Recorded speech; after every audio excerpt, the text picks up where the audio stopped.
Guys, अगर हमें बोलना हो खाना तो दूर उसने मुझे पानी तक नहीं पूछा, या फिर बात करना तो दूर उसने मुझे देखा तक नहीं, तो इस तरह के सेंटेंसेस को कैसे ट्रांसलेट करते हैं, let's have a look at it. इस तरह के सेंटेंसेस को ट्रांसलेट करने के लिए हम अपने सेंटेंस में यूज़ करते हैं लेट अलोन। इसका मतलब होता है दूर की बात है या फिर छोड़ो। तो चलिए जैसे कुछ एग्जांपल्स लेते हैं। खाना बनाना तो छोड़ो, उसे तो चाय भी बनानी नहीं आती। या फिर इसको ऐसे भी बोल सकते हैं, खाना बनाना तो दूर की बात है, उसे तो चाय भी बनानी नहीं आती।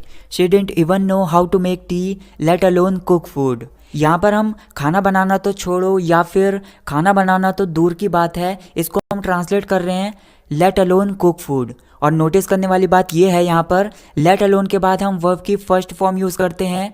नेक्स्ट एग्जांपल है, कार चलाने की तो दूर की बात है, वह तो साइकिल भी नहीं चला सकता। तो इसको हम ट्रांसलेट करेंगे, he can't ride bicycle let alone drive a car. खाना तो दूर की बात है, उसने मुझे पानी तक नहीं पूछा। He didn't even ask me for water let alone food. बात करना तो दूर की बात है, उसने मुझे देखा तक नहीं। She didn't even have a look at me let alone talk. अब आपको क्या करना है, वीडियो को यहाँ पर पॉज करके आपके लिए एक सेंटेंस है, रोना तो दूर की बात है, उसने कुछ कहा ही नहीं। या फिर इस सेंटेंस को इस तरह से भी बोल सकते हैं, रोना तो छोड़ो, उसने कुछ कहा ही नहीं। तो इस सेंटेंस को इसी सेंटेंस स्ट्रक्चर का यूज़ करके ट्रांसलेट करके मुझे कमेंट सेक्शन में बताइए। चलिए अगले स्ट्रक्चर के बारे में बात करते हैं। जैसे कुछ सेंटेंसेस हैं, थोड़े समय के लिए मैं यह सुनकर हैरान हो गया, थोड़े समय के लिए मैंने सोचा कि हमारा एक्सीडेंट हो गया, थोड़े समय के लिए वह डर गया। इस तरह के सेंटेंसेस को ट्रांसलेट करने के लिए एक फ्रेज़ है, for a fraction of second, या फिर आप इसे ऐसे भी बोल सकते हैं, फॉर अ फ्लीटिंग मोमेंट। चलिए कुछ एग्जांपल्स लेते हैं। थोड़े समय के लिए मैं यह सुनकर हैरान हो गया, इसको आप बोल सकते हैं, for a fraction of second I freaked out hearing it. या फिर इसको ऐसे भी बोल सकते हैं, for a fleeting moment I freaked out hearing it.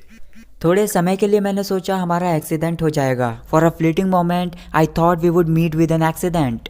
थोड़े समय के लिए मुझे लगा कि वह गिर जाएगा, for a fleeting moment I felt he would fall down. कुछ ऐसे भी सेंटेंसेस होते हैं, थोड़े समय के लिए वह डर गया, for a fraction of second he got scared. या फिर ऐसे भी बोल सकते हैं, for a fleeting moment he got scared. अगले स्ट्रक्चर के लिए कुछ सेंटेंसेस हैं, जैसे ना चाहते हुए भी मुझे वहाँ रुकना पड़ा, या फिर ना चाहते हुए भी मुझे बच्चे को डांटना पड़ा। इस तरह के सेंटेंसेस को ट्रांसलेट करने के लिए एक एडवर्ब है अनविलिंगली। इसका मतलब होता है ना चाहते हुए भी या फिर बेमन से। तो चलिए कुछ एग्जांपल्स लेते हैं। ना चाहते हुए भी मुझे वहाँ रुकना पड़ा, I had to stay there unwillingly. ना चाहते हुए भी उसने मेरी प्रशंसा की, मतलब उसका मन नहीं था मेरी प्रशंसा करने का या फिर तारीफ करने का, मतलब उसने बेमन से मेरी प्रशंसा की। He praised me unwillingly. ना चाहते हुए भी मुझे बच्चे को डांटना पड़ा, I had to scold child unwillingly. ना चाहते हुए भी मैं उसके बेजान या फिर घटिया जोक पर हंसा। इसके लिए आप बोल सकते हैं, I laughed at her pathetic joke unwillingly. Next one is, अगर हमें कुछ ऐसे सेंटेंसेस बोलने हो, इसमें रोने वाली क्या बात है, इसमें हंसने वाली क्या बात है, इसमें शर्माने वाली क्या बात है, तो इस तरह के सेंटेंसेस के लिए एक स्ट्रक्चर है व्हाट्स देयर टू। इसके बाद हम उस चीज़ को ऐड कर देंगे जो हमें बोलनी है। जैसे कुछ एग्जांपल्स लेते हैं। इसमें रोने वाली क्या बात है, व्हाट्स देयर टू क्राई। इसमें हंसने वाली क्या बात है, व्हाट्स देयर टू लाफ। इसमें मुंह लटकाने वाली क्या बात है, what's there to have a long face. इसमें शर्माने वाली क्या बात है, व्हाट्स देयर टू शाय। अगर हमें कुछ इस तरह के सेंटेंसेस बनाने हों जो भविष्य में बहुत जल्द होने वाला है, तो इसके लिए हम एक फ्रेज़ यूज़ कर सकते हैं, इन द नियर फ्यूचर। इसका मतलब होता है भविष्य में बहुत जल्द। चलिए कुछ एग्जांपल्स लेते हैं। भविष्य में मैं बहुत जल्द अपना खुद का बिजनेस शुरू करूँगा, I will start my own business in the near future. मेहनत करते रहो, भविष्य में बहुत जल्द तुम्हारी तरक्की कर दी जाएगी, मतलब तुम्हारा प्रमोशन हो जाएगा। तो इसके लिए आप बोल सकते हैं, keep working hard, you will be promoted in the near future. भविष्य में बहुत जल्द तुम इस आदत के आदी हो जाओगे, मतलब you will be habituated to this habit in the near future. So that's it guys for this video. I hope आपको इस वीडियो से कुछ ना कुछ नया जरूर सीखने के लिए मिला होगा।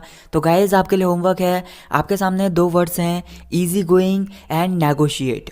इन दोनों वर्ड्स की मीनिंग मुझे कमेंट सेक्शन में बताइए and don't forget to hit the like button. Thank you so much for watching this video. I will catch you in the next video. Take care.